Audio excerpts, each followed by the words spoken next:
Judges 1. After the death of Joshua, the people of Israel inquired of the Lord, "Who shall go up first for us against the Canaanites, to fight against them?" The Lord said, Judah shall go up. Behold, I have given the land into his hand. And Judah said to Simeon his brother, Come up with me into the territory allotted to me, that we may fight against the Canaanites. And I likewise will go with you into the territory allotted to you. So Simeon went with him. Then Judah went up, and the Lord gave the Canaanites and the Perizzites into their hand, and they defeated 10,000 of them at Bezek. They found Adoni-Bezek at Bezek, and fought against him, and defeated the Canaanites and the Perizzites. Adoni-Bezek fled, but they pursued him, and caught him, and cut off his thumbs and his big toes. And Adoni-Bezek said, 70 kings with their thumbs and their big toes cut off used to pick up scraps under my table, as I have done. So God has repaid me. And they brought him to Jerusalem, and he died there. And the men of Judah fought against Jerusalem, and captured it, and struck it with the edge of the sword, and set the city on fire. And afterward the men of Judah went down to fight against the Canaanites who lived in the hill country, in the Negeb, and in the lowland. And Judah went against the Canaanites who lived in Hebron. Now the name of Hebron was formerly Kiriath Arba. And they defeated Sheshai, and Ahiman, and Talmai. From there they went against the inhabitants of Debir. The name of Debir was formerly Kiriath Sepher. And Caleb said, He who attacks Kiriath Sepher and captures it, I will give him Achsah, my daughter, for a wife. And Othniel, the son of Kenaz, Caleb's younger brother, captured it. And he gave him Achsah, his daughter, for a wife. When she came to him, she urged him to ask her father for a field. And she dismounted from her donkey. And Caleb said to her, What do you want? She said to him, Give me a blessing. Since you have set me in the land of the Negeb, give me also springs of water. And Caleb gave her the upper springs and the lower springs. And the descendants of the Kenite, Moses' father-in-law, went up with the people of Judah from the city of palms into the wilderness of Judah, which lies in the Negeb near Arad, and they went and settled with the people. And Judah went with Simeon his brother, and they defeated the Canaanites who inhabited Zephath, and devoted it to destruction. So the name of the city was called Hormah. Judah also captured Gaza with its territory, and Ashkelon with its territory, and Ekron with its territory. And the Lord was with Judah, and he took possession of the hill country, but he could not drive out the inhabitants of the plain, because they had chariots of iron. And Hebron was given to Caleb, as Moses had said. And he drove out from it the 3 sons of Anak. But the people of Benjamin did not drive out the Jebusites who lived in Jerusalem. So the Jebusites have lived with the people of Benjamin in Jerusalem to this day. The house of Joseph also went up against Bethel, and the Lord was with them. And the house of Joseph scouted out Bethel. Now the name of the city was formerly Luz. And the spies saw a man coming out of the city, and they said to him, Please show us the way into the city, and we will deal kindly with you. And he showed them the way into the city. And they struck the city with the edge of the sword, but they let the man and all his family go. And the man went to the land of the Hittites, and built a city, and called its name Luz. That is its name to this day. Manasseh did not drive out the inhabitants of Bethshean and its villages, or Taanach and its villages, or the inhabitants of Dor and its villages, or the inhabitants of Ibleam and its villages, or the inhabitants of Megiddo and its villages, for the Canaanites persisted in dwelling in that land. When Israel grew strong, they put the Canaanites to forced labor, but did not drive them out completely. And Ephraim did not drive out the Canaanites who lived in Gezer, so the Canaanites lived in Gezer among them. Zebulun did not drive out the inhabitants of Kitron, or the inhabitants of Nahalal, so the Canaanites lived among them, but became subject to forced labor. Asher did not drive out the inhabitants of Akko, or the inhabitants of Sidon, or of Alab, or of Achzib, or of Helba, or of Aphik, or of Rehob. So the Asherites lived among the Canaanites, the inhabitants of the land, for they did not drive them out. Naphtali did not drive out the inhabitants of Beth-Shemesh, or the inhabitants of Beth-Anath, so they lived among the Canaanites, the inhabitants of the land. Nevertheless, the inhabitants of Beth-Shemesh and of Beth-Anath became subject to forced labor for them. The Amorites pressed the people of Dan back into the hill country, for they did not allow them to come down to the plain.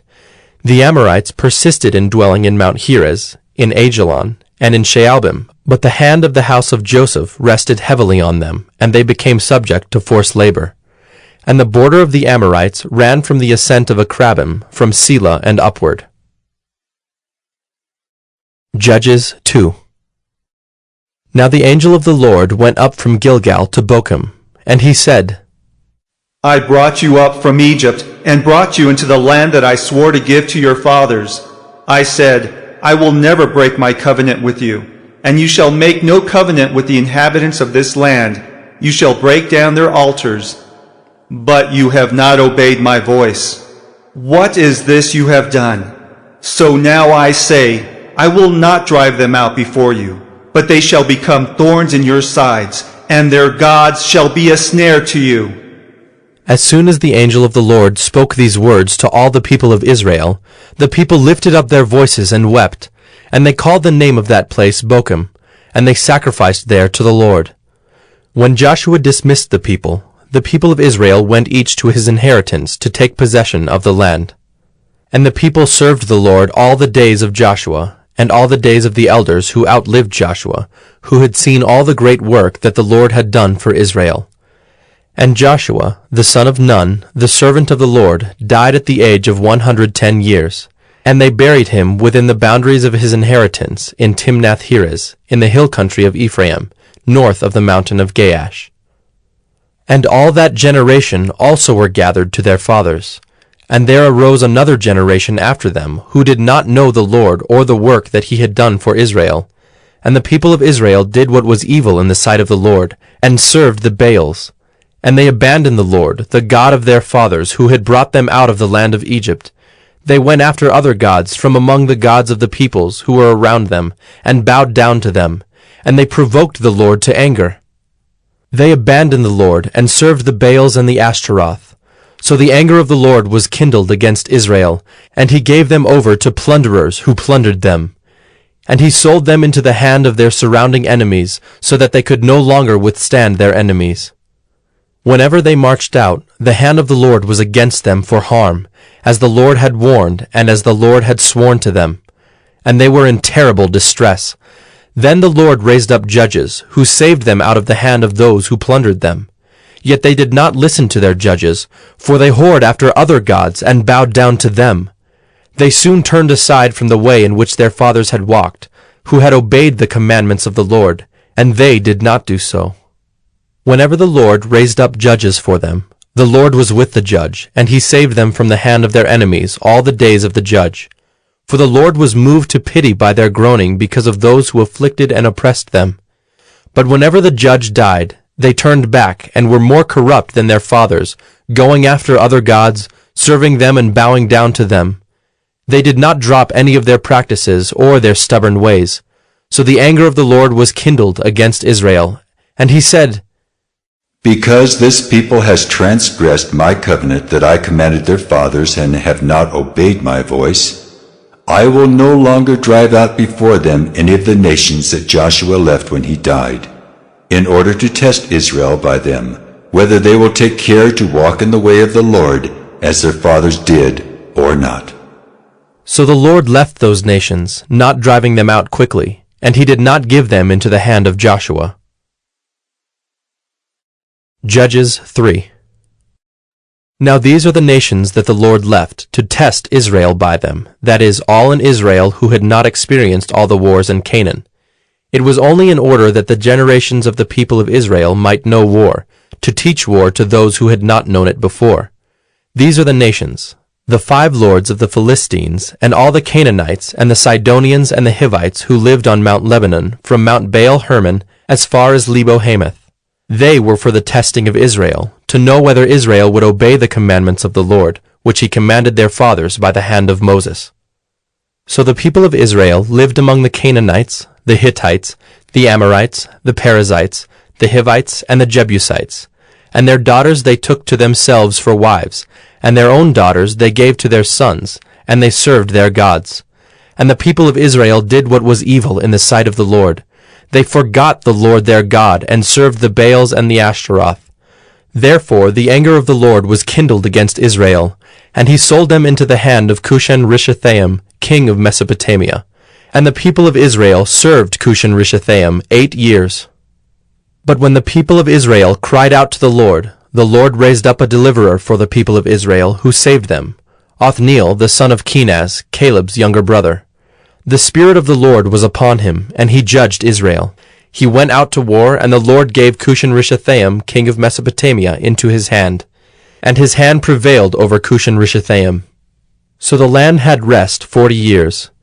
Then Othniel the son of Kenaz died, and the people of Israel again did what was evil in the sight of the Lord. And the Lord strengthened Eglon, the king of Moab, against Israel, because they had done what was evil in the sight of the Lord. He gathered to himself the Ammonites and the Amalekites, and went and defeated Israel, and they took possession of the city of palms. And the people of Israel served Eglon, the king of Moab, 18 years. Then the people of Israel cried out to the Lord, and the Lord raised up for them a deliverer, Ehud, the son of Gera, the Benjaminite, a left-handed man. The people of Israel sent tribute by him to Eglon, the king of Moab. And Ehud made for himself a sword with 2 edges, a cubit in length, and he bound it on his right thigh under his clothes. And he presented the tribute to Eglon, king of Moab. Now Eglon was a very fat man, and when Ehud had finished presenting the tribute, he sent away the people who carried the tribute. But he himself turned back at the idols near Gilgal, and said, I have a secret message for you, O king. And he commanded, Silence! And all his attendants went out from his presence. And Ehud came to him as he was sitting alone in his cool roof chamber. And Ehud said, I have a message from God for you. And he arose from his seat. And Ehud reached with his left hand, took the sword from his right thigh, and thrust it into his belly. And the hilt also went in after the blade, and the fat closed over the blade, for he did not pull the sword out of his belly. And the dung came out. Then Ehud went out into the porch, and closed the doors of the roof chamber behind him, and locked them. When he had gone, the servants came, and when they saw that the doors of the roof chamber were locked, they thought, Surely he is relieving himself in the closet of the cool chamber. And they waited till they were embarrassed. But when he still did not open the doors of the roof chamber, they took the key and opened them, and there lay their lord dead on the floor. Ehud escaped while they delayed, and he passed beyond the idols and escaped to Seirah. When he arrived, he sounded the trumpet in the hill country of Ephraim. Then the people of Israel went down with him from the hill country, and he was their leader. And he said to them, Follow after me, for the Lord has given your enemies the Moabites into your hand. So they went down after him and seized the fords of the Jordan against the Moabites, and did not allow anyone to pass over. And they killed at that time about 10,000 of the Moabites, all strong, able-bodied men. Not a man escaped. So Moab was subdued that day under the hand of Israel, and the land had rest for 80 years. After him was Shamgar the son of Anath, who killed 600 of the Philistines with an ox goad, and he also saved Israel. Judges 4. And the people of Israel again did what was evil in the sight of the Lord after Ehud died. And the Lord sold them into the hand of Jabin, king of Canaan, who reigned in Hazor. The commander of his army was Sisera, who lived in Harosheth Hagoyim. Then the people of Israel cried out to the Lord for help, for he had 900 chariots of iron, and he oppressed the people of Israel cruelly for 20 years. Now Deborah, a prophetess, the wife of Lapidoth, was judging Israel at that time. She used to sit under the palm of Deborah between Ramah and Bethel, in the hill country of Ephraim, and the people of Israel came up to her for judgment. She sent and summoned Barak, the son of Abinoam, from Kedesh Naphtali, and said to him, Has not the Lord, the God of Israel, commanded you? Go, gather your men at Mount Tabor, taking 10,000 from the people of Naphtali and the people of Zebulun. And I will draw out Sisera, the general of Jabin's army, to meet you by the river Kishon with his chariots and his troops, and I will give him into your hand. Barak said to her, If you will go with me, I will go. But if you will not go with me, I will not go. And she said, I will surely go with you. Nevertheless, The road on which you are going will not lead to your glory, for the Lord will sell Sisera into the hand of a woman." Then Deborah arose and went with Barak to Kedesh. And Barak called out Zebulun and Naphtali to Kedesh, and 10,000 men went up at his heels, and Deborah went up with him. Now Heber the Kenite had separated from the Kenites, the descendants of Hobab, the father-in-law of Moses, and had pitched his tent as far away as the oak in Zaanannim, which is near Kedesh. When Sisera was told that Barak the son of Abinoam had gone up to Mount Tabor, Sisera called out all his chariots, 900 chariots of iron, and all the men who were with him, from Harosheth-Hagoyim to the river Kishon. And Deborah said to Barak, "Up, for this is the day in which the Lord has given Sisera into your hand. Does not the Lord go out before you?" So Barak went down from Mount Tabor with 10,000 men following him. And the Lord routed Sisera and all his chariots and all his army before Barak by the edge of the sword. And Sisera got down from his chariot and fled away on foot. And Barak pursued the chariots and the army to Harosheth-Hagoyim, and all the army of Sisera fell by the edge of the sword. Not a man was left. But Sisera fled away on foot to the tent of Jael, the wife of Heber the Kenite, for there was peace between Jabin, the king of Hazor, and the house of Heber the Kenite. And Jael came out to meet Sisera, and said to him, "Turn aside, my lord. Turn aside to me. Do not be afraid." So he turned aside to her into the tent, and she covered him with a rug. And he said to her, "Please, give me a little water to drink, for I am thirsty." So she opened a skin of milk, and gave him a drink, and covered him. And he said to her, "Stand at the opening of the tent, and if any man comes and asks you, 'Is anyone here?' say, 'No.'" But Jael, the wife of Heber, took a tent peg, and took a hammer in her hand. Then she went softly to him, and drove the peg into his temple until it went down into the ground while he was lying fast asleep from weariness. So he died. And behold, as Barak was pursuing Sisera, Jael went out to meet him, and said to him, "Come, and I will show you the man whom you are seeking." So he went into her tent, and there lay Sisera dead with a tent peg in his temple. So on that day God subdued Jabin, the king of Canaan, before the people of Israel.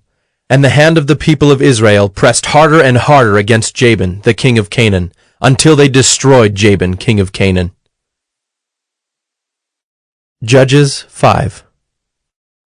Then sang Deborah and Barak, the son of Abinoam, on that day, that the leaders took the lead in Israel, that the people offered themselves willingly.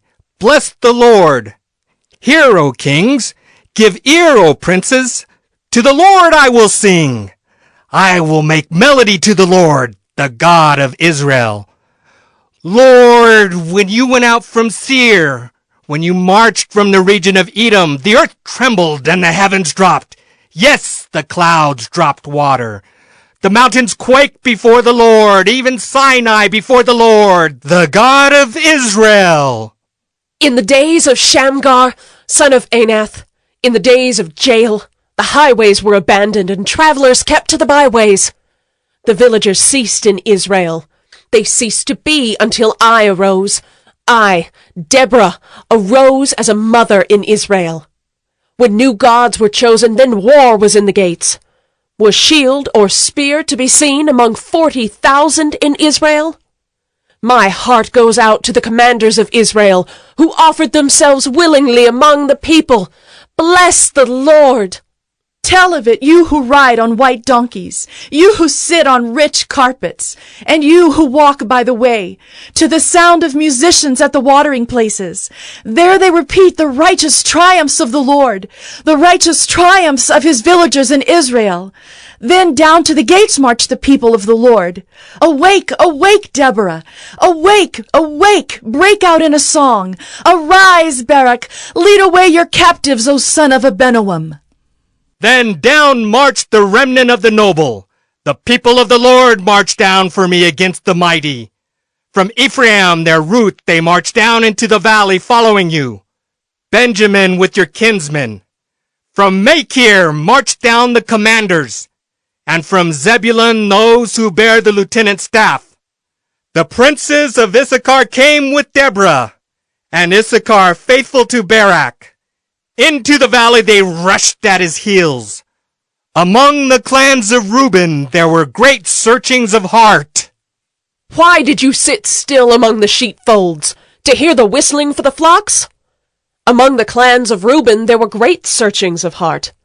Gilead stayed beyond the Jordan, and Dan, why did he stay with the ships? Asher sat still at the coast of the sea, staying by his landings. Zebulun is a people who risked their lives to the death. Naphtali, too, on the heights of the field. The kings came, they fought. Then fought the kings of Canaan at Taanach by the waters of Megiddo. They got no spoils of silver. From heaven the stars fought. From their courses they fought against Sisera.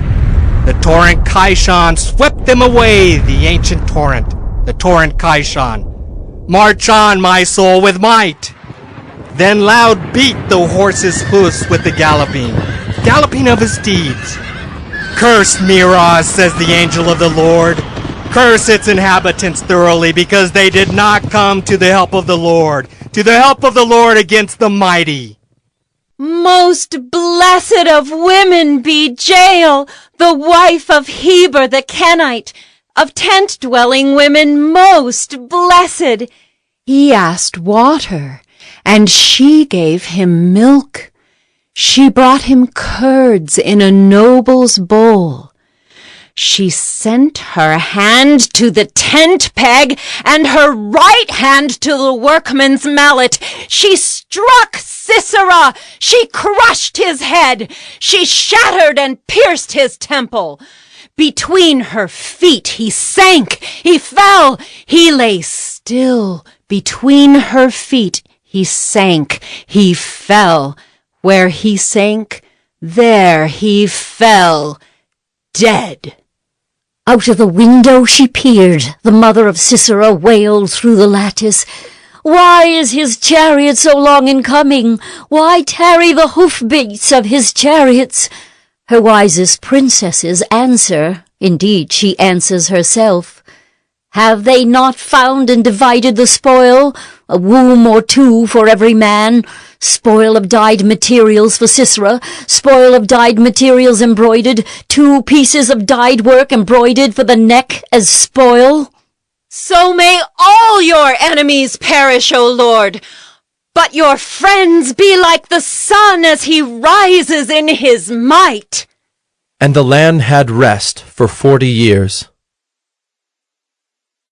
Judges 6. The people of Israel did what was evil in the sight of the Lord, and the Lord gave them into the hand of Midian 7 years. And the hand of Midian overpowered Israel, and because of Midian, the people of Israel made for themselves the dens that are in the mountains, and the caves, and the strongholds. For whenever the Israelites planted crops, the Midianites and the Amalekites and the people of the east would come up against them. They would encamp against them and devour the produce of the land as far as Gaza, and leave no sustenance in Israel, and no sheep or ox or donkey. For they would come up with their livestock and their tents. They would come like locusts in number. Both they and their camels could not be counted, so that they laid waste the land as they came in. And Israel was brought very low because of Midian, and the people of Israel cried out for help to the Lord. When the people of Israel cried out to the Lord on account of the Midianites, the Lord sent a prophet to the people of Israel. And he said to them, Thus says the Lord, the God of Israel, I led you up from Egypt, and brought you out of the house of bondage, and I delivered you from the hand of the Egyptians, and from the hand of all who oppressed you, and drove them out before you, and gave you their land. And I said to you, I am the Lord your God. You shall not fear the gods of the Amorites, in whose land you dwell. But you have not obeyed my voice. Now the angel of the Lord came and sat under the terebinth at Ophrah, which belonged to Joash the Abiezrite, while his son Gideon was beating out wheat in the winepress to hide it from the Midianites. And the angel of the Lord appeared to him and said to him, The Lord is with you, O mighty man of valor. And Gideon said to him, Please, sir, if the Lord is with us, why then has all this happened to us? And where are all his wonderful deeds that our fathers recounted to us, saying, Did not the Lord bring us up from Egypt? But now the Lord has forsaken us, and given us into the hand of Midian. And the Lord turned to him and said, Go in this might of yours, and save Israel from the hand of Midian. Do not I send you? And he said to him, Please, Lord, how can I save Israel? Behold, my clan is the weakest in Manasseh, and I am the least in my father's house. And the Lord said to him, But I will be with you, and you shall strike the Midianites as one man. And he said to him, If now I have found favor in your eyes, then show me a sign that it is you who speak with me. Please, do not depart from here until I come to you and bring out my present and set it before you. And he said, I will stay till you return. So Gideon went into his house, and prepared a young goat and unleavened cakes from an ephah of flour. The meat he put in a basket, and the broth he put in a pot, and brought them to him under the terebinth, and presented them. And the angel of God said to him, Take the meat and the unleavened cakes, and put them on this rock, and pour the broth over them. And he did so. Then the angel of the Lord reached out the tip of the staff that was in his hand, and touched the meat and the unleavened cakes. And fire sprang up from the rock, and consumed the meat and the unleavened cakes. And the angel of the Lord vanished from his sight. Then Gideon perceived that he was the angel of the Lord. And Gideon said, Alas, O Lord God, for now I have seen the angel of the Lord face to face. But the Lord said to him, Peace be to you. Do not fear, you shall not die. Then Gideon built an altar there to the Lord, and called it, The Lord is Peace. To this day it still stands at Ophrah, which belongs to the Abiezrites. That night the Lord said to him, Take your father's bull, and the second bull 7 years old, and pull down the altar of Baal that your father has, and cut down the Asherah that is beside it, and build an altar to the Lord your God on the top of the stronghold here, with stones laid in due order. Then take the second bull and offer it as a burnt offering with the wood of the Asherah that you shall cut down. So Gideon took 10 men of his servants, and did as the Lord had told him. But because he was too afraid of his family and the men of the town to do it by day, he did it by night. When the men of the town rose early in the morning, behold, the altar of Baal was broken down, and the Asherah beside it was cut down, and the second bull was offered on the altar that had been built. And they said to one another, Who has done this thing? And after they had searched and inquired, they said, Gideon, the son of Joash, has done this thing. Then the men of the town said to Joash, Bring out your son, that he may die, for he has broken down the altar of Baal and cut down the Asherah beside it. But Joash said to all who stood against him, Will you contend for Baal, or will you save him? Whoever contends for him shall be put to death by morning. If he is a god, let him contend for himself, because his altar has been broken down. Therefore, on that day, Gideon was called Jerubbaal, that is to say, Let Baal contend against him, because he broke down his altar. Now all the Midianites and the Amalekites and the people of the east came together, and they crossed the Jordan and encamped in the valley of Jezreel. But the Spirit of the Lord clothed Gideon, and he sounded the trumpet, and the Abiezrites were called out to follow him. And he sent messengers throughout all Manasseh, and they too were called out to follow him. And he sent messengers to Asher, Zebulun, and Naphtali, and they went up to meet them. Then Gideon said to God, If you will save Israel by my hand, as you have said, behold, I am laying a fleece of wool on the threshing floor. If there is dew on the fleece alone, and it is dry on all the ground, then I shall know that you will save Israel by my hand, as you have said. And it was so. When he rose early next morning and squeezed the fleece, he wrung enough dew from the fleece to fill a bowl with water. Then Gideon said to God, Let not your anger burn against me. Let me speak just once more. Please, let me test just once more with the fleece. Please, let it be dry on the fleece only, and on all the ground let there be dew. And God did so that night, and it was dry on the fleece only, and on all the ground there was dew. Judges 7.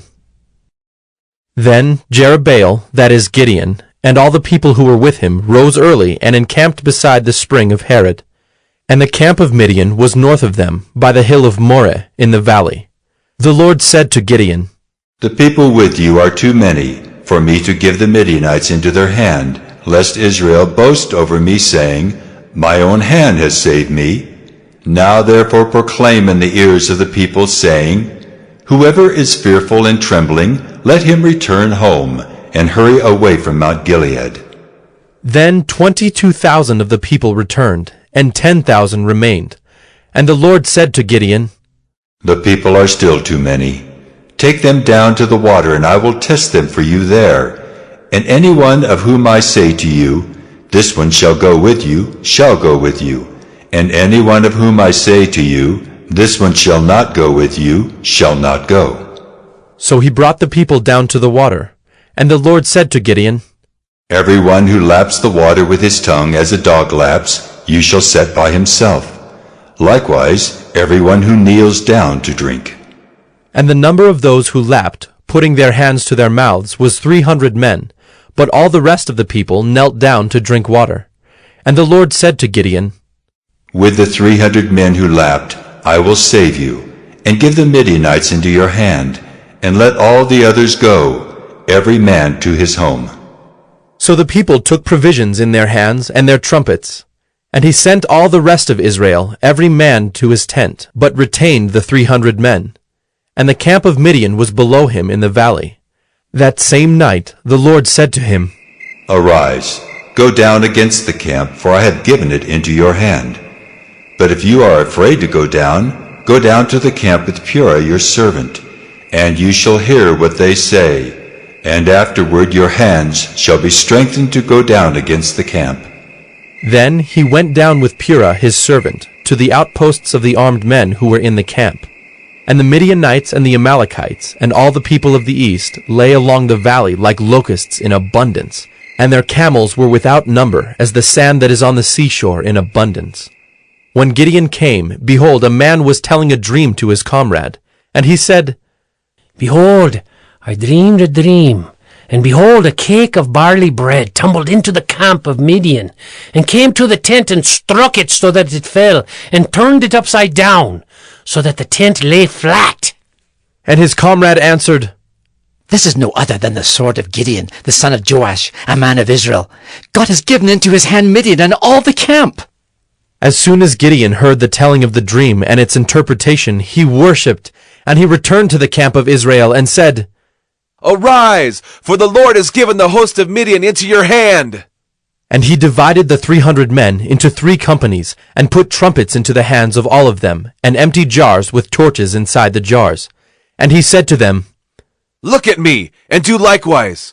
When I come to the outskirts of the camp, do as I do. When I blow the trumpet, I and all who are with me, then blow the trumpets also on every side of all the camp, and shout, For the Lord, and for Gideon! So Gideon and the 100 men who were with him came to the outskirts of the camp at the beginning of the middle watch, when they had just set the watch. And they blew the trumpets and smashed the jars that were in their hands. Then the 3 companies blew the trumpets and broke the jars.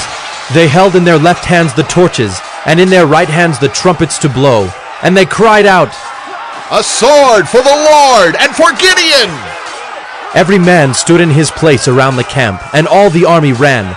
They cried out and fled. When they blew the 300 trumpets, the Lord set every man's sword against his comrade and against all the army. And the army fled as far as Bethshittah toward Zererah, as far as the border of Abel-Meholah by Tabbath.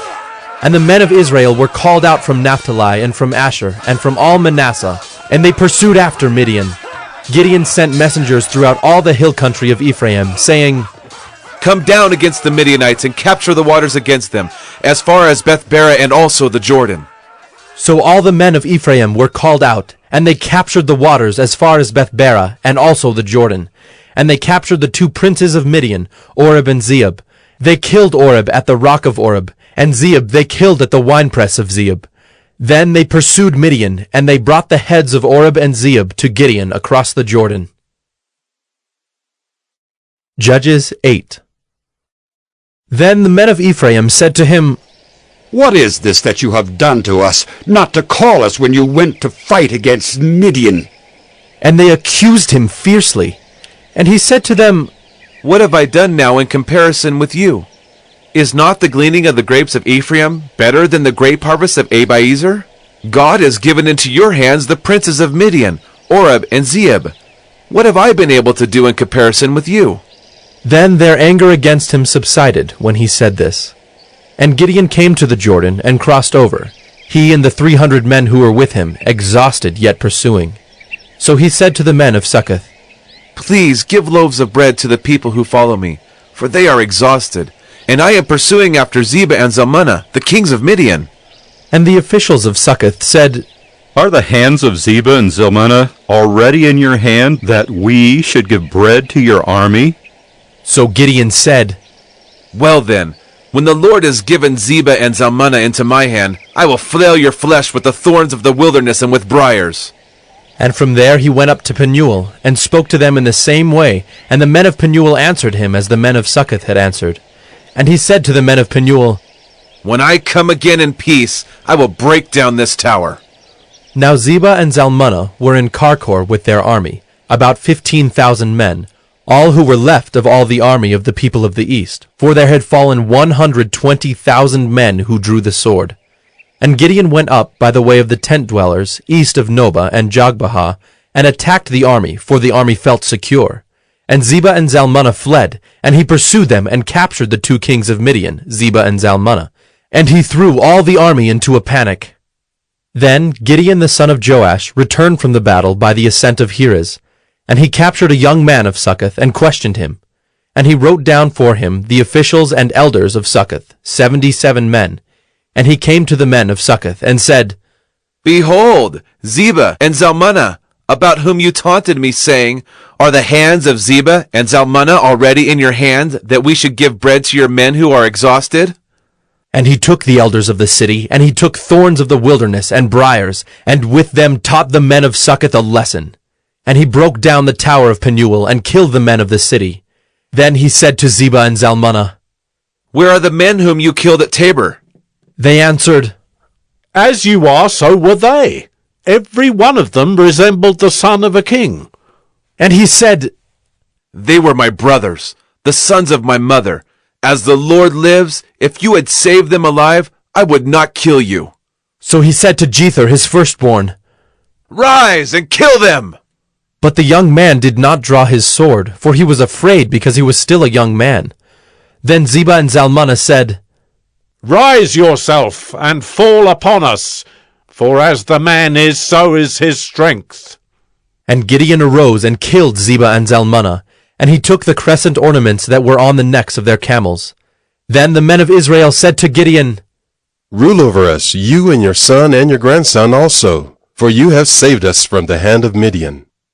Gideon said to them, I will not rule over you, and my son will not rule over you. The Lord will rule over you. And Gideon said to them, Let me make a request of you. Every one of you give me the earrings from his spoil. For they had golden earrings, because they were Ishmaelites. And they answered, We will willingly give them. And they spread a cloak, and every man threw in it the earrings of his spoil. And the weight of the golden earrings that he requested was 1,700 shekels of gold, besides the crescent ornaments, and the pendants, and the purple garments worn by the kings of Midian, and besides the collars that were around the necks of their camels. And Gideon made an ephod of it, and put it in his city, in Ophrah. And all Israel whored after it there, and it became a snare to Gideon and to his family. So Midian was subdued before the people of Israel, and they raised their heads no more. And the land had rest 40 years in the days of Gideon. Jerubbaal, the son of Joash, went and lived in his own house. Now Gideon had 70 sons, his own offspring, for he had many wives. And his concubine, who was in Shechem, also bore him a son, and he called his name Abimelech. And Gideon, the son of Joash, died in a good old age, and was buried in the tomb of Joash his father, at Ophrah of the Abiezrites. As soon as Gideon died, the people of Israel turned again, and whored after the Baals, and made Baal Berith their god. And the people of Israel did not remember the Lord their God, who had delivered them from the hand of all their enemies on every side. And they did not show steadfast love to the family of Jerubbaal, that is, Gideon, in return for all the good that he had done to Israel. Judges 9. Now Abimelech, the son of Jerubbaal, went to Shechem to his mother's relatives, and said to them and to the whole clan of his mother's family, Say in the ears of all the leaders of Shechem, which is better for you, that all 70 of the sons of Jerubbaal rule over you, or that one rule over you? Remember also that I am your bone and your flesh. And his mother's relatives spoke all these words on his behalf in the ears of all the leaders of Shechem, and their hearts inclined to follow Abimelech, for they said, He is our brother. And they gave him 70 pieces of silver out of the house of Baal-berith, with which Abimelech hired worthless and reckless fellows who followed him. And he went to his father's house at Ophrah, and killed his brothers, the sons of Jerubbaal, 70 men on one stone. But Jotham, the youngest son of Jerubbaal, was left, for he hid himself. And all the leaders of Shechem came together, and all Beth Millo, and they went and made Abimelech king by the oak of the pillar at Shechem. When it was told to Jotham, he went and stood on top of Mount Gerizim, and cried aloud, and said to them, Listen to me, you leaders of Shechem, that God may listen to you. The trees once went out to anoint a king over them, and they said to the olive tree, Reign over us. But the olive tree said to them, Shall I leave my abundance by which gods and men are honored, and go hold sway over the trees? And the trees said to the fig tree, You come and reign over us. But the fig tree said to them, Shall I leave my sweetness and my good fruit, and go hold sway over the trees? And the tree said to the vine, You come and reign over us. But the vine said to them, Shall I leave my wine that cheers God and men, and go hold sway over the trees? Then all the trees said to the bramble, You come and reign over us. And the bramble said to the trees, If in good faith you are anointing me king over you, then come and take refuge in my shade. But if not, let fire come out of the bramble and devour the cedars of Lebanon. Now, therefore, if you acted in good faith and integrity when you made Abimelech king, and if you have dealt well with Jerubbaal and his house, and have done to him as his deeds deserved, for my father fought for you and risked his life and delivered you from the hand of Midian.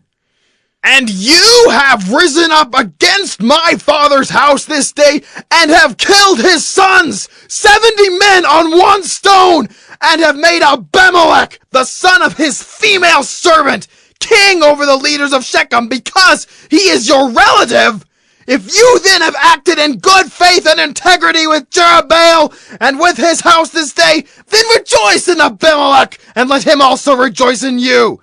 But if not, let fire come out from Abimelech and devour the leaders of Shechem and Beth Millo. And let fire come out from the leaders of Shechem and from Beth Millo and devour Abimelech. And Jotham ran away and fled and went to Beer and lived there because of Abimelech his brother. Abimelech ruled over Israel 3 years. And God sent an evil spirit between Abimelech and the leaders of Shechem. And the leaders of Shechem dealt treacherously with Abimelech, that the violence done to the 70 sons of Jerubbaal might come, and their blood be laid on Abimelech their brother who killed them, and on the men of Shechem who strengthened his hands to kill his brothers. And the leaders of Shechem put men in ambush against him on the mountaintops, and they robbed all who passed by them along that way. And it was told to Abimelech. And Gaal, the son of Ebed, moved into Shechem with his relatives, and the leaders of Shechem put confidence in him. And they went out into the field and gathered the grapes from their vineyards, and trod them and held a festival. And they went into the house of their God, and ate and drank, and reviled Abimelech. And Gaal, the son of Ebed, said, Who is Abimelech? And who are we of Shechem that we should serve him? Is he not the son of Jerubbaal? And is not Zebul his officer? Serve the men of Hamor, the father of Shechem? But why should we serve him? Would that this people were under my hand. then I would remove Abimelech. I would say to Abimelech, increase your army and come out.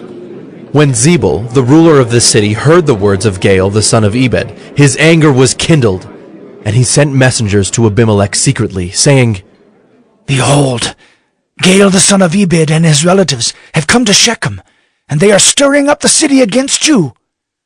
Now therefore go by night, you and the people who are with you, and set an ambush in the field. Then in the morning, as soon as the sun is up, rise early and rush upon the city. And when he and the people who are with him come out against you, you may do to them as your hand finds to do. So Abimelech and all the men who were with him rose up by night and set an ambush against Shechem in 4 companies. And Gaal, the son of Ebed, went out and stood in the entrance of the gate of the city. And Abimelech and the people who were with him rose from the ambush. And when Gaal saw the people, he said to Zebul, Look, people are coming down from the mountaintops. And Zebul said to him, You mistake the shadow of the mountains for men. Gaal spoke again and said, Look, people are coming down from the center of the land, and one company is coming from the direction of the diviner's oak. Then Zebul said to him, Where is your mouth now, you who said, Who is Abimelech that we should serve him? Are not these the people whom you despised? Go out now and fight with them.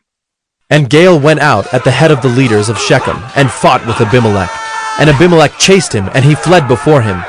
And many fell wounded up to the entrance of the gate. And Abimelech lived at Arumah, and Zebul drove out Gaal and his relatives so that they could not dwell at Shechem. On the following day, the people went out into the field, and Abimelech was told. He took his people and divided them into 3 companies, and set an ambush in the fields. And he looked and saw the people coming out of the city, so he rose against them and killed them. Abimelech and the company that was with him rushed forward and stood at the entrance of the gate of the city, while the 2 companies rushed upon all who were in the field and killed them. And Abimelech fought against the city all that day. He captured the city and killed the people who were in it, and he razed the city and sowed it with salt. When all the leaders of the tower of Shechem heard of it, they entered the stronghold of the house of El-Berith. Abimelech was told that all the leaders of the tower of Shechem were gathered together. And Abimelech went up to Mount Zalmon, he and all the people who were with him. And Abimelech took an axe in his hand, and cut down a bundle of brushwood, and took it up and laid it on his shoulder. And he said to the men who were with him, What you have seen me do, hurry and do as I have done. So every one of the people cut down his bundle, and following Abimelech put it against the stronghold. And they set the stronghold on fire over them, so that all the people of the tower of Shechem also died, about 1,000 men and women. Then Abimelech went to Thebez and encamped against Thebez and captured it. But there was a strong tower within the city, and all the men and women and all the leaders of the city fled to it and shut themselves in, and they went up to the roof of the tower. And Abimelech came to the tower and fought against it, and drew near to the door of the tower to burn it with fire. And a certain woman threw an upper millstone on Abimelech's head and crushed his skull. Then he called quickly to the young man, his armor-bearer, and said to him, Draw your sword and kill me, lest they say of me, A woman killed him. And his young man thrust him through, and he died. And when the men of Israel saw that Abimelech was dead, everyone departed to his home. Thus God returned the evil of Abimelech, which he committed against his father in killing his 70 brothers. And God also made all the evil of the men of Shechem return on their heads, and upon them came the curse of Jotham, the son of Jerubbaal. Judges 10. After Abimelech, there arose to save Israel Tola, the son of Puah, son of Dodo, a man of Issachar, and he lived at Shamer in the hill country of Ephraim. And he judged Israel 23 years. Then he died and was buried at Shamer. After him arose Jair the Gileadite, who judged Israel 22 years. And he had 30 sons who rode on 30 donkeys, and they had 30 cities called Havoth Jair to this day, which are in the land of Gilead. And Jair died and was buried in Canaan. The people of Israel again did what was evil in the sight of the Lord, and served the Baals and the Ashtaroth, the gods of Syria, the gods of Sidon, the gods of Moab, the gods of the Ammonites, and the gods of the Philistines. and they forsook the Lord and did not serve him. So the anger of the Lord was kindled against Israel, and he sold them into the hand of the Philistines and into the hand of the Ammonites. And they crushed and oppressed the people of Israel that year.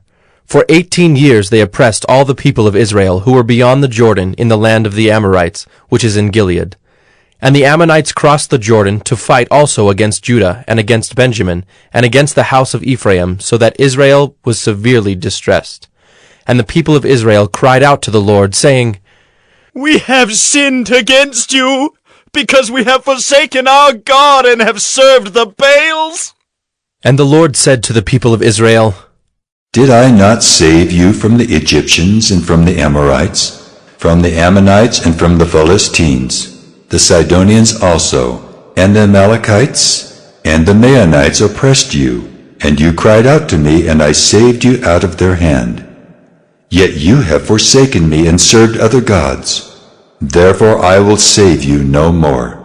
Go and cry out to the gods whom you have chosen. Let them save you in the time of your distress. And the people of Israel said to the Lord, We have sinned. Do to us whatever seems good to you. Only please deliver us this day. So they put away the foreign gods from among them, and served the Lord, and he became impatient over the misery of Israel.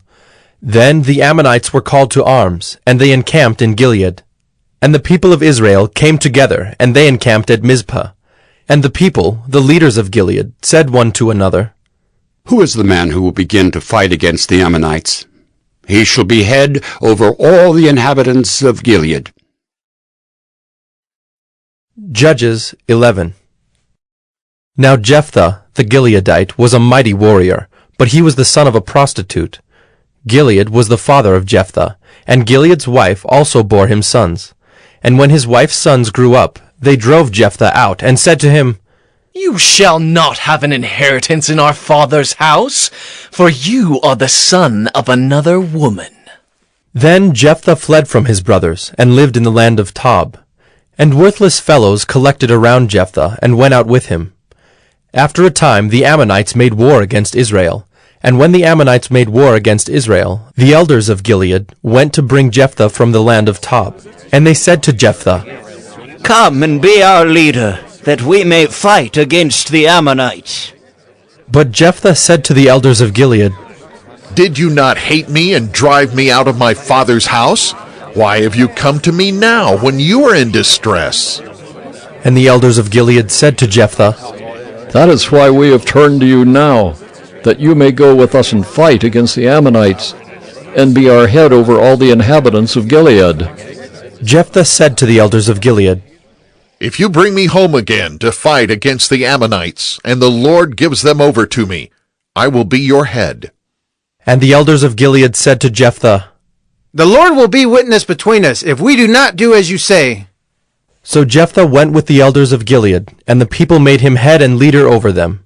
And Jephthah spoke all his words before the Lord at Mizpah. Then Jephthah sent messengers to the king of the Ammonites, and said, What do you have against me, that you have come to me to fight against my land? And the king of the Ammonites answered the messengers of Jephthah, Because Israel, on coming up from Egypt, took away my land, from the Arnon to the Jabbok and to the Jordan. Now therefore, restore it peaceably. Jephthah again sent messengers to the king of the Ammonites, and said to him, Thus says Jephthah, Israel did not take away the land of Moab or the land of the Ammonites. But when they came up from Egypt, Israel went through the wilderness to the Red Sea and came to Kadesh. Israel then sent messengers to the king of Edom, saying, Please, let us pass through your land.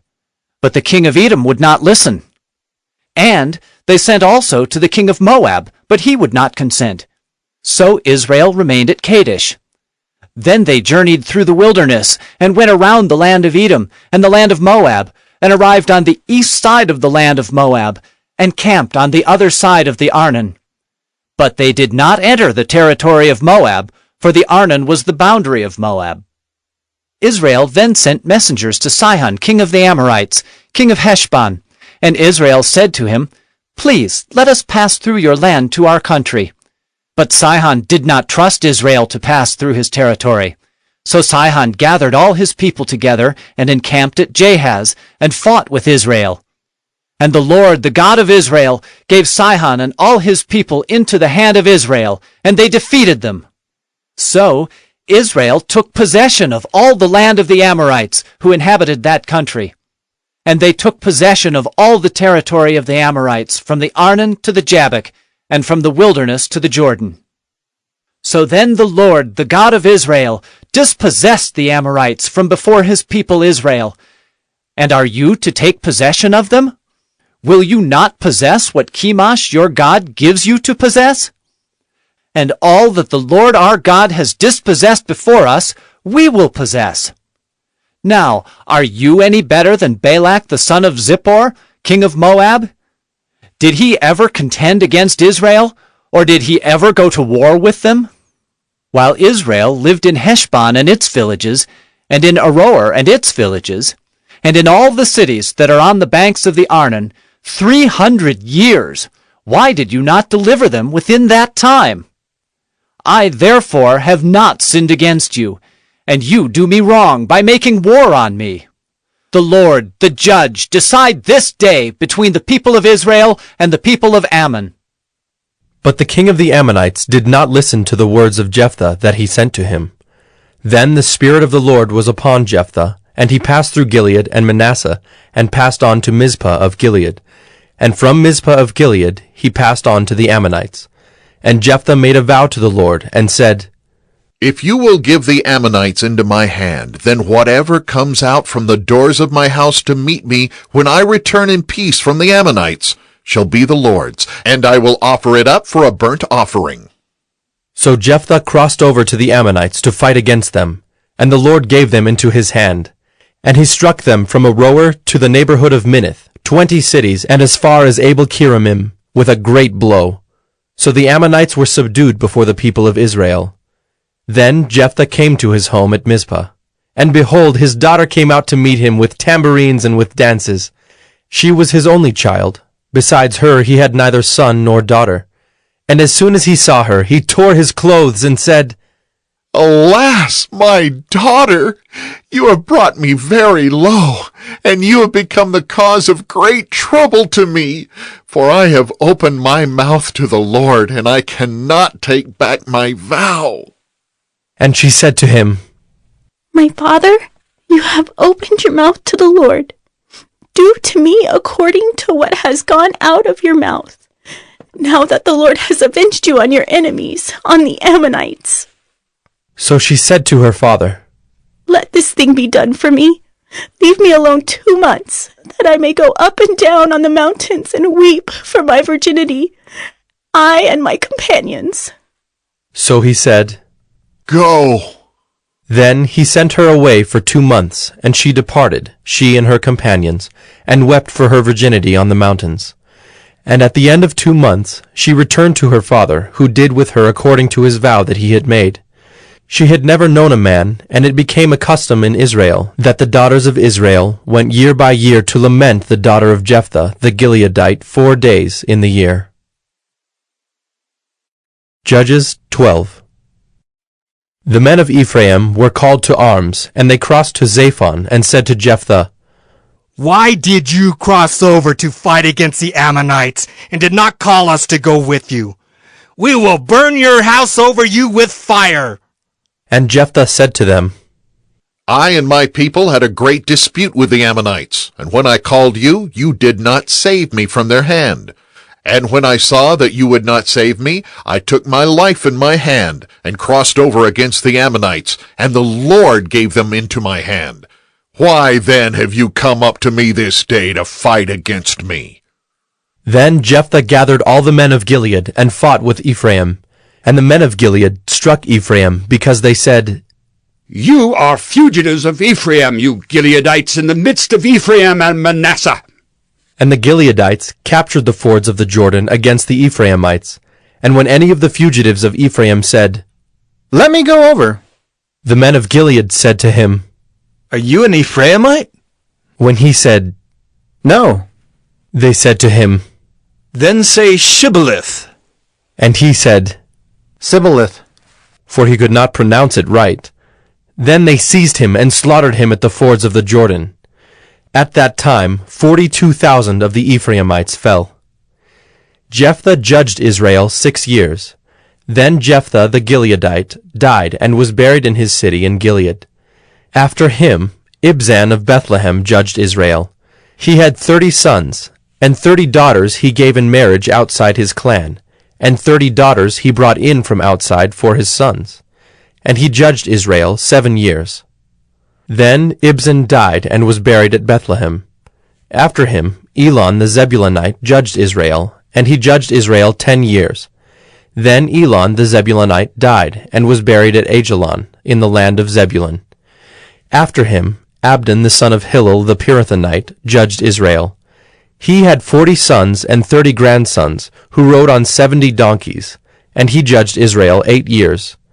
Then Abdon the son of Hillel the Pirathonite died, and was buried at Pirathon in the land of Ephraim, in the hill country of the Amalekites. Judges 13. And the people of Israel again did what was evil in the sight of the Lord. So the Lord gave them into the hand of the Philistines for 40 years. There was a certain man of Zorah, of the tribe of the Danites, whose name was Manoah, and his wife was barren and had no children. And the angel of the Lord appeared to the woman, and said to her, Behold, you are barren and have not borne children, but you shall conceive and bear a son. Therefore be careful and drink no wine or strong drink, and eat nothing unclean. For behold, you shall conceive and bear a son. No razor shall come upon his head, for the child shall be a Nazirite to God from the womb, and he shall begin to save Israel from the hand of the Philistines. Then the woman came and told her husband, A man of God came to me, and his appearance was like the appearance of the angel of God, very awesome. I did not ask him where he was from, and he did not tell me his name, but he said to me, Behold, you shall conceive and bear a son. So then drink no wine or strong drink, and eat nothing unclean, for the child shall be a Nazirite to God from the womb to the day of his death. Then Manoah prayed to the Lord and said, O Lord, please let the man of God whom you sent come again to us and teach us what we are to do with the child who will be born. And God listened to the voice of Manoah. And the angel of God came again to the woman as she sat in the field. But Manoah her husband was not with her. So the woman ran quickly and told her husband, Behold, the man who came to me the other day has appeared to me. And Manoah arose and went after his wife, and came to the man and said to him, Are you the man who spoke to this woman? And he said, I am. And Manoah said, Now when your words come true, what is to be the child's manner of life, and what is his mission? And the angel of the Lord said to Manoah, Of all that I said to the woman, let her be careful. She may not eat of anything that comes from the vine, neither let her drink wine or strong drink, or eat any unclean thing. All that I commanded her, let her observe. Manoah said to the angel of the Lord, Please, let us detain you and prepare a young goat for you. And the angel of the Lord said to Manoah, If you detain me, I will not eat of your food. But if you prepare a burnt offering, then offer it to the Lord. For Manoah did not know that he was the angel of the Lord. And Manoah said to the angel of the Lord, What is your name, so that when your words come true, we may honor you? And the angel of the Lord said to him, Why do you ask my name, seeing it is wonderful? So Manoah took the young goat with the grain offering, and offered it on the rock to the Lord, to the one who works wonders. And Manoah and his wife were watching. And when the flame went up toward heaven from the altar, the angel of the Lord went up in the flame of the altar. Now Manoah and his wife were watching, and they fell on their faces to the ground. The angel of the Lord appeared no more to Manoah and to his wife. Then Manoah knew that he was the angel of the Lord. And Manoah said to his wife, We shall surely die, for we have seen God. But his wife said to him, If the Lord had meant to kill us, he would not have accepted a burnt offering and a grain offering at our hands, or shown us all these things, or now announced to us such things as these. And the woman bore a son, and called his name Samson. And the young man grew, and the Lord blessed him. And the Spirit of the Lord began to stir him in Mahanadan, between Zorah and Eshtael. Judges 14. Samson went down to Timnah, and at Timnah he saw one of the daughters of the Philistines. Then he came up and told his father and mother, I saw one of the daughters of the Philistines at Timnah. Now get her for me as my wife. But his father and mother said to him, Is there not a woman among the daughters of your relatives, or among all our people? That you must go to take a wife from the uncircumcised Philistines? But Samson said to his father, Get her for me, for she is right in my eyes. His father and mother did not know that it was from the Lord, for he was seeking an opportunity against the Philistines. At that time the Philistines ruled over Israel. Then Samson went down with his father and mother to Timnah, and they came to the vineyards of Timnah. And behold, a young lion came toward him roaring. Then the Spirit of the Lord rushed upon him, and although he had nothing in his hand, he tore the lion in pieces as one tears a young goat. But he did not tell his father or his mother what he had done. Then he went down and talked with the woman, and she was right in Samson's eyes. After some days he returned to take her. And he turned aside to see the carcass of the lion, and behold, there was a swarm of bees in the body of the lion, and honey. He scraped it out into his hands, and went on, eating as he went. And he came to his father and mother, and gave some to them, and they ate. But he did not tell them that he had scraped the honey from the carcass of the lion. His father went down to the woman, and Samson prepared a feast there, for so the young men used to do. As soon as the people saw him, they brought 30 companions to be with him. And Samson said to them, Let me now put a riddle to you. If you can tell me what it is within the 7 days of the feast, and find it out, then I will give you 30 linen garments and 30 changes of clothes. But if you cannot tell me what it is, then you shall give me 30 linen garments and 30 changes of clothes. And they said to him, Put your riddle that we may hear it. And he said to them, Out of the eater came something to eat. Out of the strong came something sweet. And in 3 days they could not solve the riddle. On the 4th day they said to Samson's wife, Entice your husband to tell us what the riddle is, lest we burn you and your father's house with fire. Have you invited us here to impoverish us? And Samson's wife wept over him and said, You only hate me. You do not love me. You've put a riddle to my people, and you have not told me what it is. And he said to her, Behold, I have not told my father nor my mother, and shall I tell you? She wept before him the 7 days that their feast lasted. And on the 7th day he told her, because she pressed him hard. Then she told the riddle to her people. And the men of the city said to him on the 7th day, before the sun went down, What is sweeter than honey? What is stronger than a lion? And he said to them, If you had not plowed with my heifer, you would not have found out my riddle. And the Spirit of the Lord rushed upon him, and he went down to Ashkelon, and struck down 30 men of the town, and took their spoil, and gave the garments to those who had told the riddle. In hot anger he went back to his father's house, and Samson's wife was given to his companion, who had been his best man. Judges 15. After some days, at the time of wheat harvest, Samson went to visit his wife with a young goat, and he said, I will go into my wife in the chamber. But her father would not allow him to go in. And her father said, I really thought that you utterly hated her, so I gave her to your companion. Is not her younger sister more beautiful than she?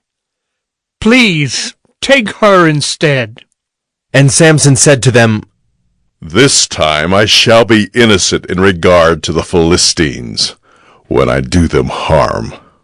So Samson went and caught 300 foxes, and took torches. And he turned them tail to tail, and put a torch between each pair of tails. And when he had set fire to the torches, he let the foxes go into the standing grain of the Philistines, and set fire to the stacked grain and the standing grain, as well as the olive orchards. Then the Philistines said, Who has done this? And they said, Samson, the son-in-law of the Timnite, because he has taken his wife and given her to his companion. And the Philistines came up and burned her and her father with fire. And Samson said to them, If this is what you do, I swear I will be avenged on you, and after that I will quit.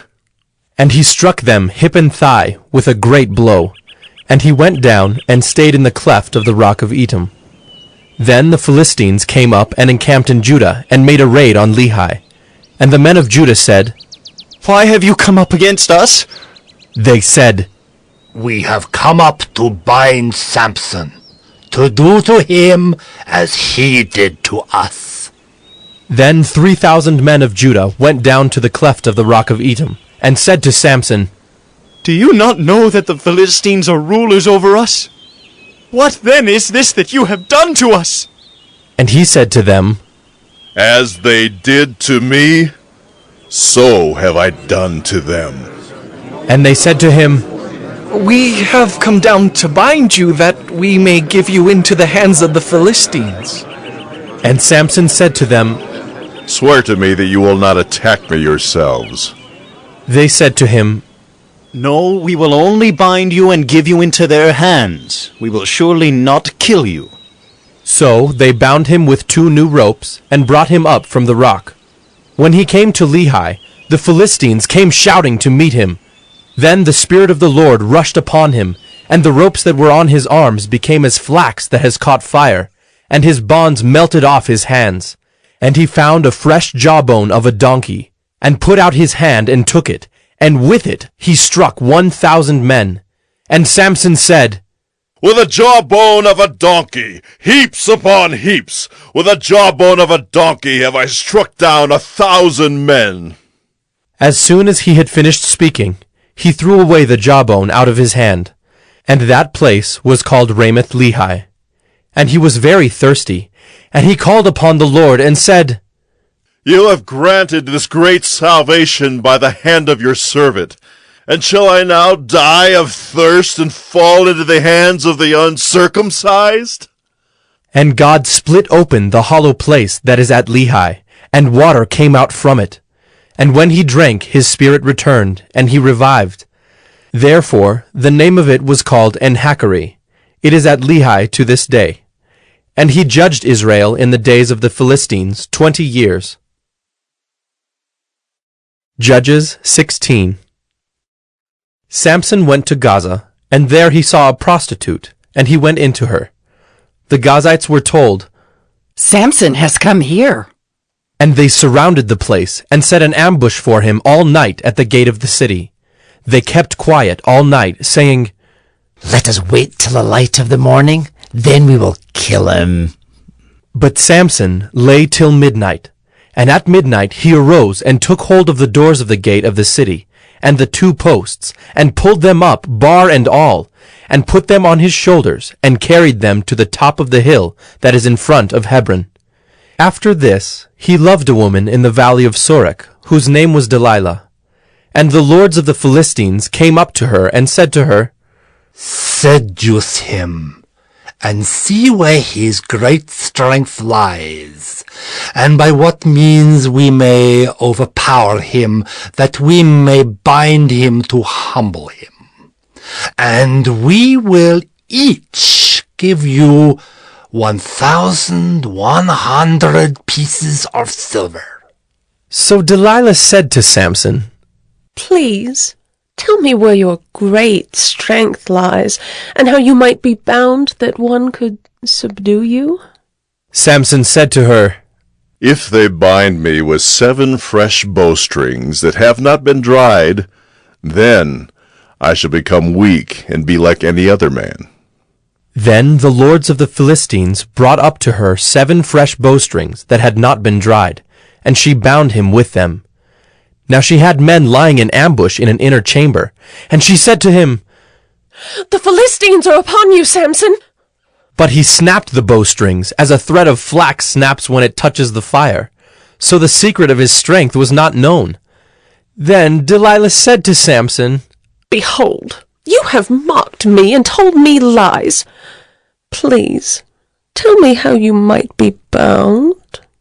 And he said to her, If they bind me with new ropes that have not been used, then I shall become weak and be like any other man. So Delilah took new ropes and bound him with them, and said to him, The Philistines are upon you, Samson. And the men lying in ambush were in an inner chamber. But he snapped the ropes off his arms like a thread.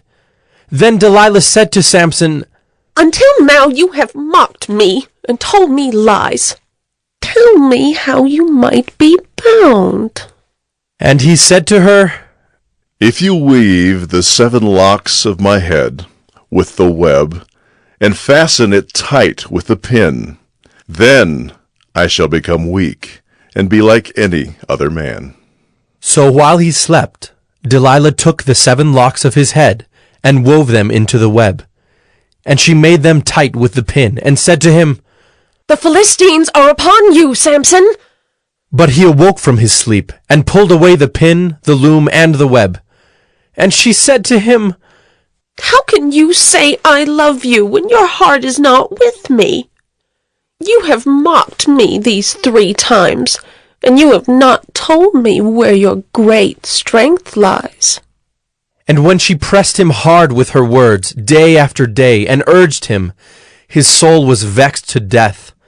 And he told her all his heart, and said to her, A razor has never come upon my head, for I have been a Nazarite to God from my mother's womb. If my head is shaved, then my strength will leave me, and I shall become weak and be like any other man. When Delilah saw that he had told her all his heart, she sent and called the lords of the Philistines, saying, Come up again, for he has told me all his heart. Then the lords of the Philistines came up to her, and brought the money in their hands. She made him sleep on her knees, and she called a man, and had him shave off the 7 locks of his head. Then she began to torment him, and his strength left him. And she said, The Philistines are upon you, Samson. And he awoke from his sleep, and said, I will go out as at other times, and shake myself free. But he did not know that the Lord had left him. And the Philistines seized him, and gouged out his eyes, and brought him down to Gaza, and bound him with bronze shackles. And he ground at the mill in the prison. But the hair of his head began to grow again, after it had been shaved. Now the lords of the Philistines gathered to offer a great sacrifice to Dagon their god, and to rejoice. And they said, Our God has given Samson, our enemy, into our hands. And when the people saw him, they praised their God, for they said, Our God has given our enemy into our hand, the ravager of our country who has killed many of us. And when their hearts were merry, they said, Call Samson, that he may entertain us. So they called Samson out of the prison, and he entertained them. They made him stand between the pillars. And Samson said to the young man who held him by the hand, Let me feel the pillars on which the house rests, that I may lean against them. Now the house was full of men and women. All the lords of the Philistines were there, and on the roof there were about 3,000 men and women, who looked on while Samson entertained. Then Samson called to the Lord and said, O Lord God, please remember me, and please strengthen me only this once. O God, that I may be avenged on the Philistines for my 2 eyes. And Samson grasped the 2 middle pillars on which the house rested, and he leaned his weight against them, his right hand on the one and his left hand on the other. And Samson said, Let me die with the Philistines.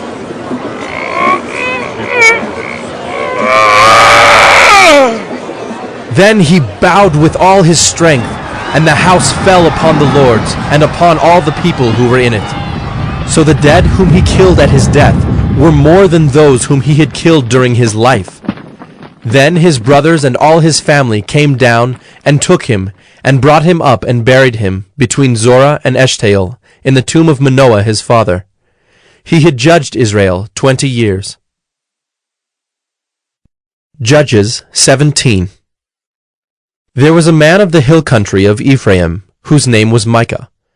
And he said to his mother, The 1,100 pieces of silver that were taken from you, about which you uttered a curse, and also spoke it in my ears, behold, the silver is with me. I took it. And his mother said, Blessed be my son by the Lord. And he restored the 1,100 pieces of silver to his mother. And his mother said, I dedicate the silver to the Lord from my hand for my son, to make a carved image and a metal image. Now therefore I will restore it to you. So when he restored the money to his mother took 200 pieces of silver, and gave it to the silversmith, who made it into a carved image and a metal image. And it was in the house of Micah. And the man Micah had a shrine, and he made an ephod and household gods, and ordained one of his sons, who became his priest. In those days there was no king in Israel. Everyone did what was right in his own eyes. Now there was a young man of Bethlehem in Judah, of the family of Judah, who was a Levite, and he sojourned there. And the man departed from the town of Bethlehem in Judah to sojourn where he could find a place. And as he journeyed, he came to the hill country of Ephraim, to the house of Micah. And Micah said to him, Where do you come from? And he said to him, I am a Levite of Bethlehem in Judah, and am going to sojourn where I may find a place. And Micah said to him, Stay with me, and be to me a father and a priest, and I will give you 10 pieces of silver a year, and a suit of clothes, and your living. And the Levite went in. And the Levite was content to dwell with the man, and the young man became to him like one of his sons. And Micah ordained the Levite, and the young man became his priest, and was in the house of Micah. Then Micah said, Now I know that the Lord will prosper me, because I have a Levite as priest. Judges 18. In those days there was no king in Israel, and in those days the tribe of the people of Dan was seeking for itself an inheritance to dwell in, for until then no inheritance among the tribes of Israel had fallen to them. So the people of Dan sent 5 able men from the whole number of their tribe, from Zorah and from Eshtaol, to spy out the land and to explore it. And they said to them, Go and explore the land. And they came to the hill country of Ephraim, to the house of Micah, and lodged there. When they were by the house of Micah, they recognized the voice of the young Levite. And they turned aside and said to him, Who brought you here? What are you doing in this place? What is your business here? And he said to them, This is how Micah dealt with me. He has hired me, and I have become his priest. And they said to him, Inquire of God, please, that we may know whether the journey on which we are setting out will succeed. And the priest said to them, Go in peace. The journey on which you go is under the eye of the Lord. Then the 5 men departed and came to Laish, and saw the people who were there, how they lived in security, after the manner of the Sidonians, quiet and unsuspecting, lacking nothing that is in the earth, and possessing wealth, and how they were far from the Sidonians, and had no dealings with anyone. And when they came to their brothers at Zorah and Eshtaol, their brothers said to them, What do you report?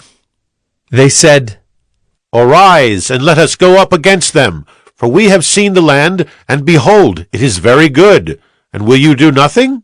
Do not be slow to go to enter in and possess the land. As soon as you go, you will come to an unsuspecting people.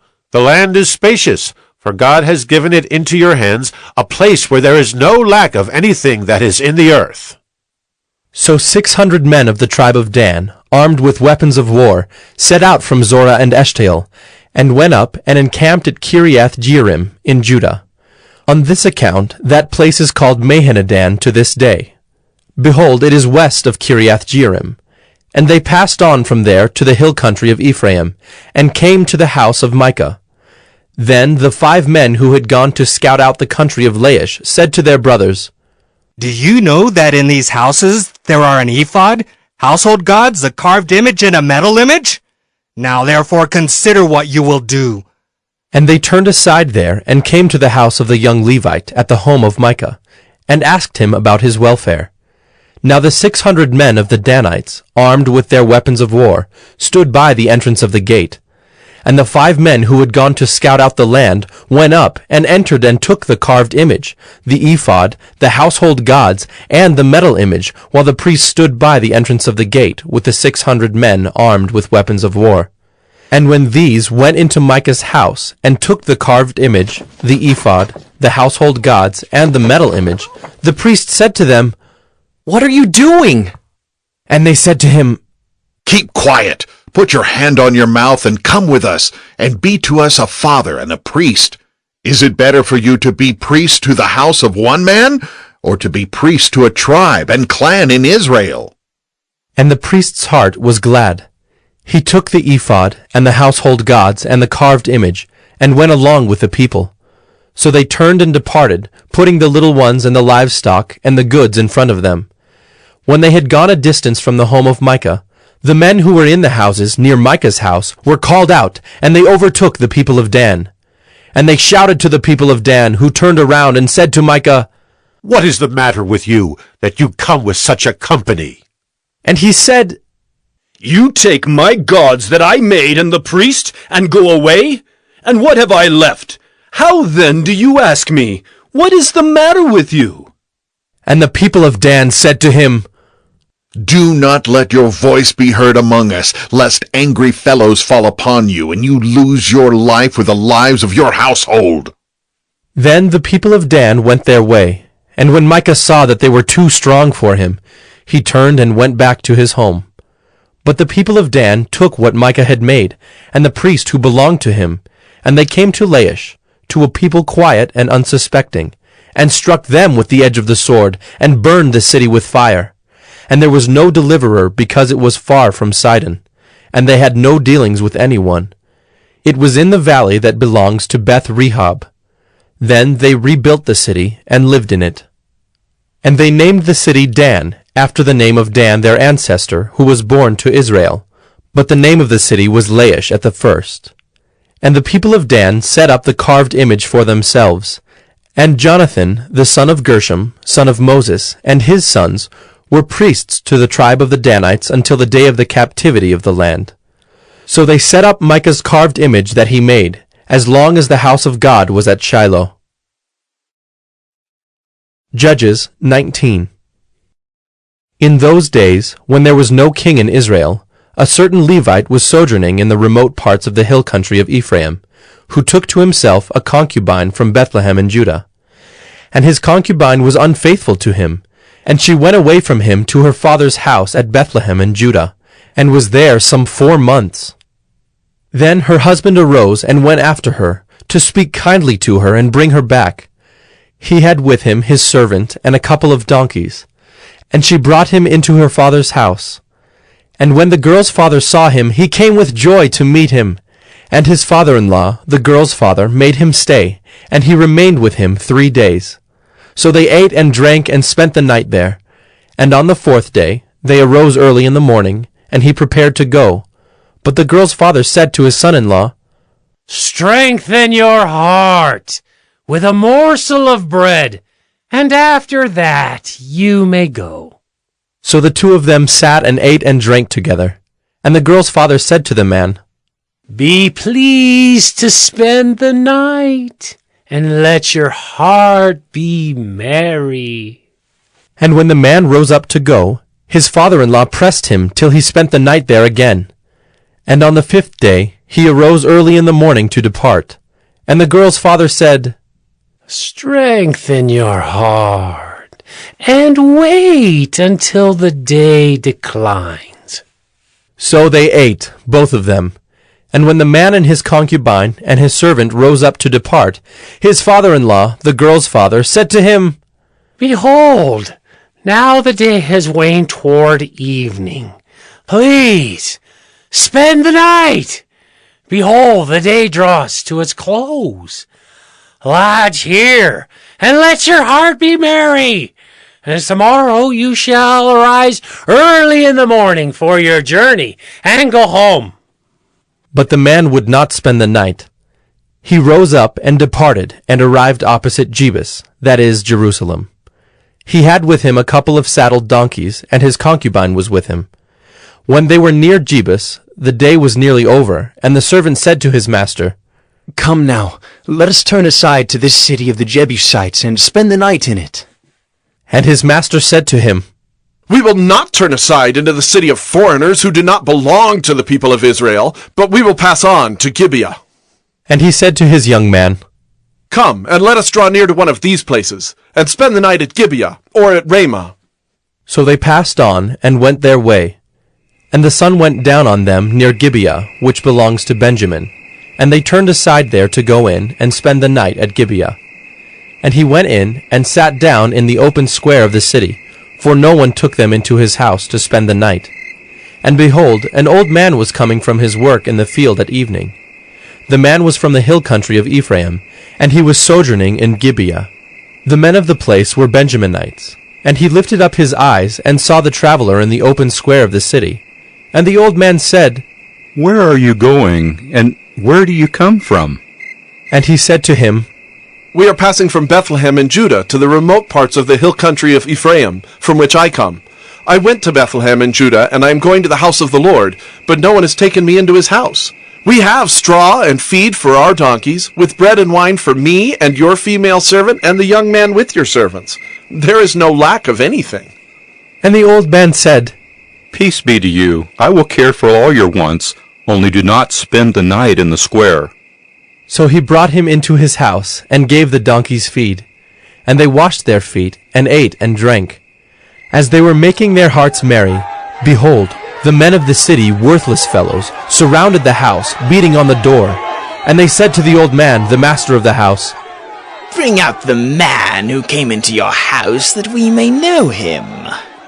And the man, the master of the house, went out to them, and said to them, No, my brothers, do not act so wickedly. Since this man has come into my house, do not do this vile thing.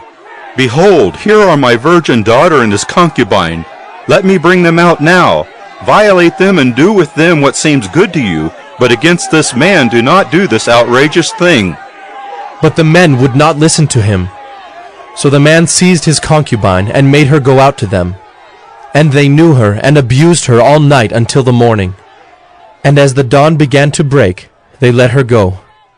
And as morning appeared, the woman came and fell down at the door of the man's house where her master was, until it was light.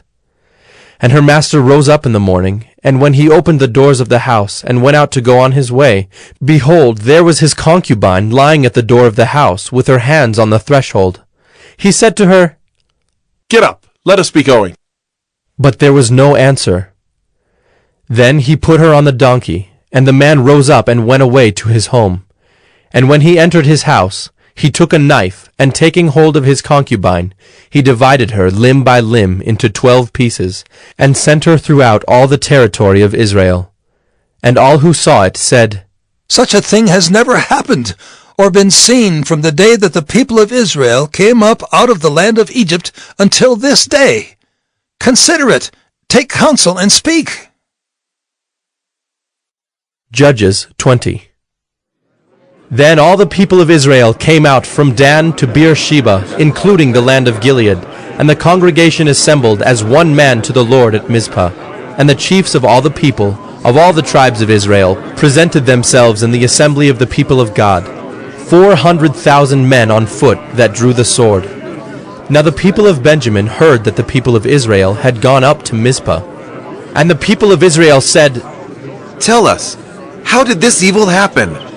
And the Levite, the husband of the woman who was murdered, answered and said, I came to Gibeah that belongs to Benjamin, I and my concubine to spend the night.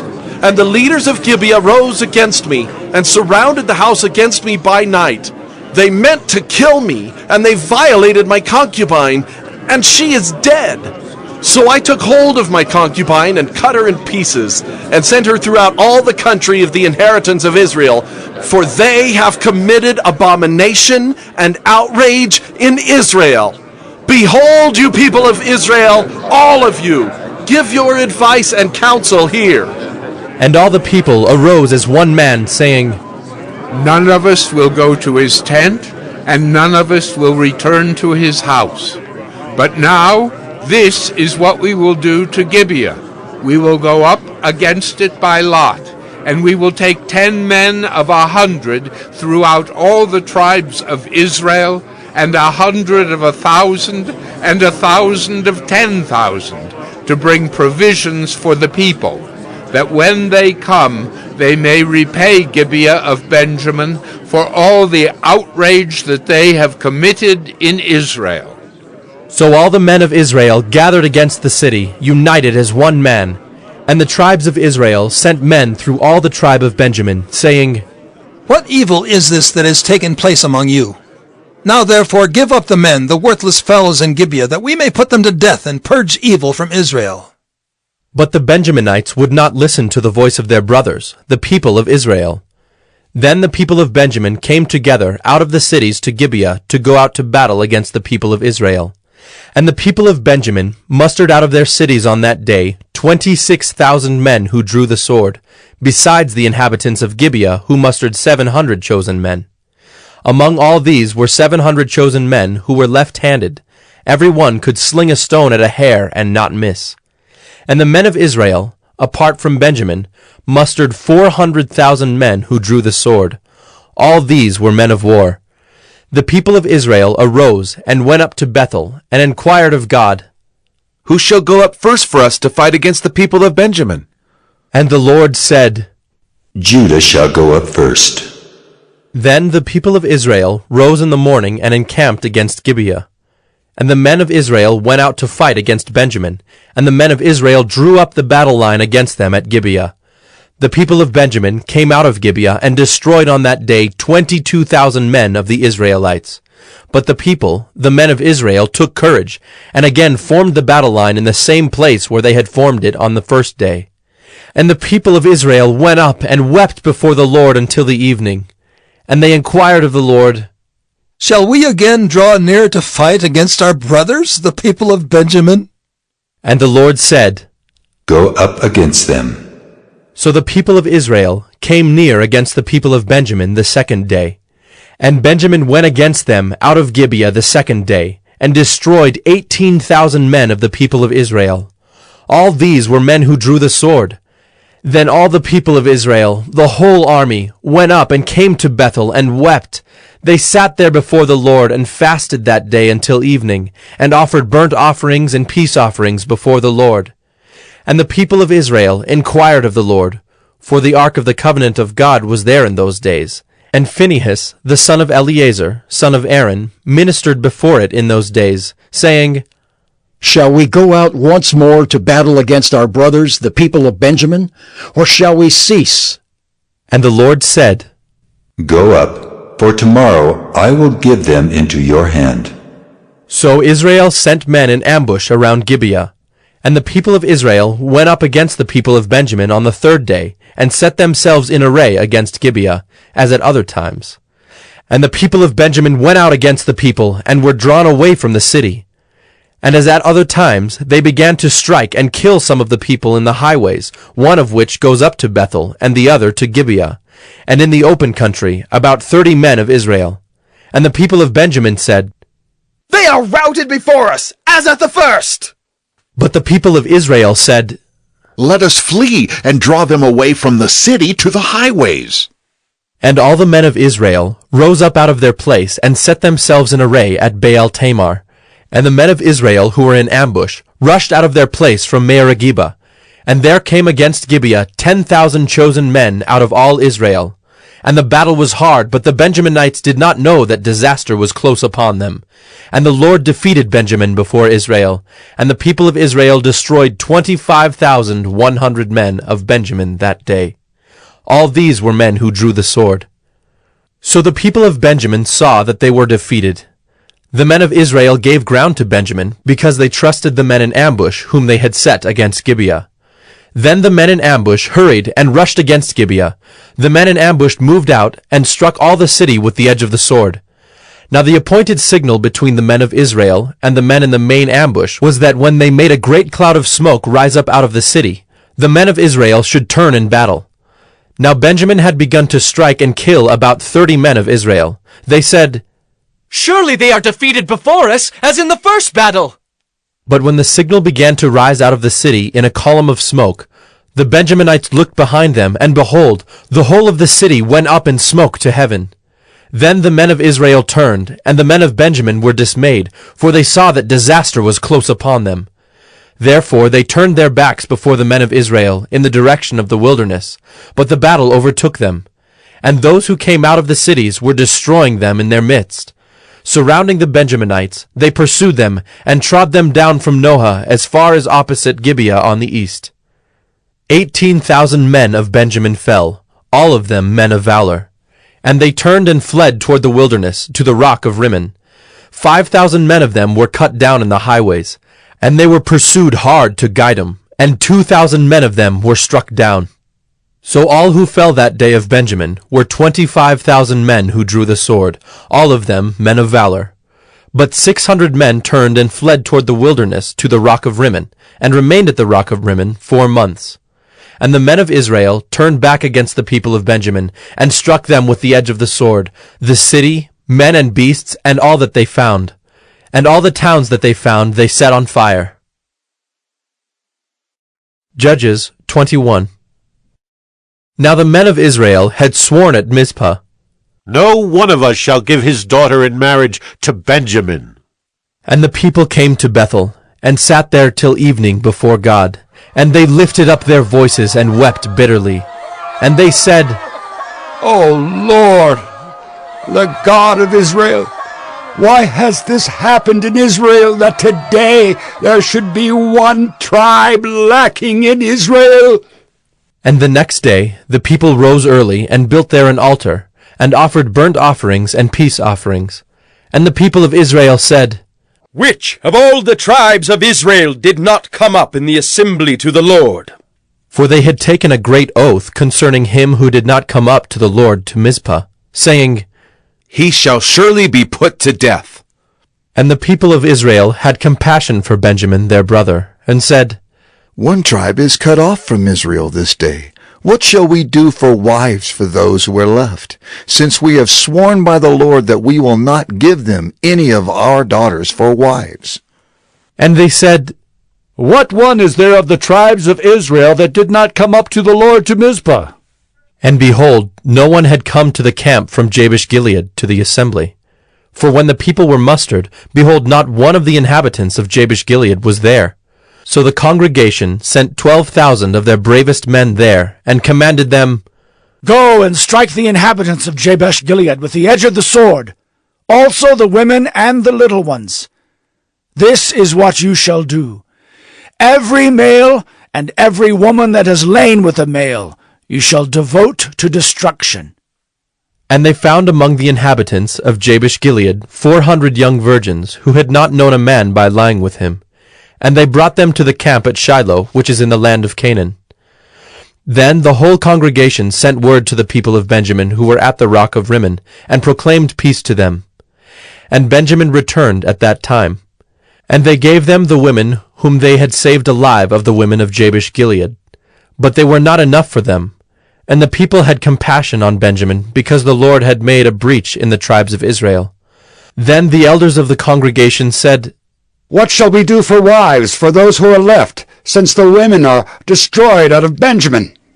And they said, "There must be an inheritance for the survivors of Benjamin, that a tribe not be blotted out from Israel. Yet we cannot give them wives from our daughters." For the people of Israel had sworn, "Cursed be he who gives a wife to Benjamin." So they said, "Behold, there is the yearly feast of the Lord at Shiloh, which is north of Bethel, on the east of the highway that goes up from Bethel to Shechem, and south of Labonah." And they commanded the people of Benjamin, saying, "Go and lie in ambush in the vineyards, and watch. If the daughters of Shiloh come out to dance in the dances, then come out of the vineyards, and snatch each man his wife from the daughters of Shiloh, and go to the land of Benjamin.